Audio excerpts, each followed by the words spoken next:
నమస్తే, నేను ఇందు. హైదరాబాద్ రియల్ ఎస్టేట్లో ఒక కొత్త ట్రెండ్ నడుస్తుందని చెప్పొచ్చు. అంటే కొత్త ఇల్లుల కన్నా పాత ఇల్లులకే ఒక క్రేజ్ ఉన్నట్టు తెలుస్తుంది. మరి దీని గురించి మాట్లాడడానికి మనతో పాటు real estate expert Sanjay Nayak గారు ఇప్పుడు మనతో ఉన్నారు. నమస్తే సార్. నమస్కారం మేడం. సార్, మరి ఇప్పుడు చూసుకుంటే ఇప్పుడు హైదరాబాద్ రియల్ ఎస్టేట్లో ఒక కొత్త ట్రెండ్ అయితే నడుస్తుందని చెప్పొచ్చు. అంటే కొత్త ఇల్లుల కన్నా పాత ఇల్లు కొనుగోలు చేయడానికి చాలా మంది మొగ్గు చూపుతున్నారు. సో ఏమంటారు సార్ దీని గురించి? కొత్త ఇల్లుకు ఉండే డిమాండ్ కొత్త ఇల్లులకు ఉంటుంది, పాత ఇల్లులకు ఉండే డిమాండ్ పాత ఇల్లులకు ఉంటుంది.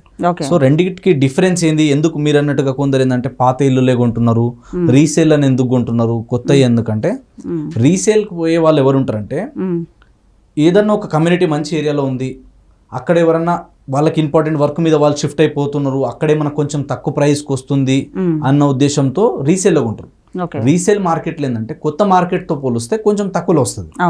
సో తక్కువలో వచ్చినప్పుడు ఏమవుతుందంటే మనకి కొత్త దాంట్లో పోలిస్తే కొత్త దాంట్లో ఎమ్యూనిటీస్ ఫెసిలిటీస్ ఎక్కువ ఉన్నాయి, అంత అమౌంట్ మనం ఎఫర్ట్ చేయలేము అనుకున్నప్పుడు వాళ్ళకి కొత్తవి కాకుండా పాత దాంట్లో వెళ్తే ఏమవుతుందంటే కొంచెం తక్కువ బడ్జెట్లు వస్తాయి. సో ఇంకోటి ఏంటంటే వీళ్ళు ఏదైనా నచ్చినట్టు రెనోవేషన్ చేసుకోవాలన్నా కూడా ఆపర్చునిటీస్ ఉంటాయి అన్నట్టు కొందరు ఏం చేస్తారంటే పాత దానికి వెళ్తారు. అంటే ఇప్పుడు ఉన్న మార్కెట్ కండిషన్ ఏంటంటే హైదరాబాద్ లో ప్రతి ఒక్కరు వచ్చి కొత్త దాంట్లోనే కొనాలంటే పాసిబుల్ కాదు. ఎందుకంటే పర్ ఎస్ఎఫ్టీ తీసుకుంటే ఇలా కొత్త ఎక్కడ అపార్ట్మెంట్ లో తీసుకున్నా, ఎనీ మీరు హై రైజ్ లో తీసుకున్నా మినిమం వచ్చేసి 5,000 నుంచి 6,000 రూపీస్ పర్ ఎస్ఎఫ్టీ ఉంది.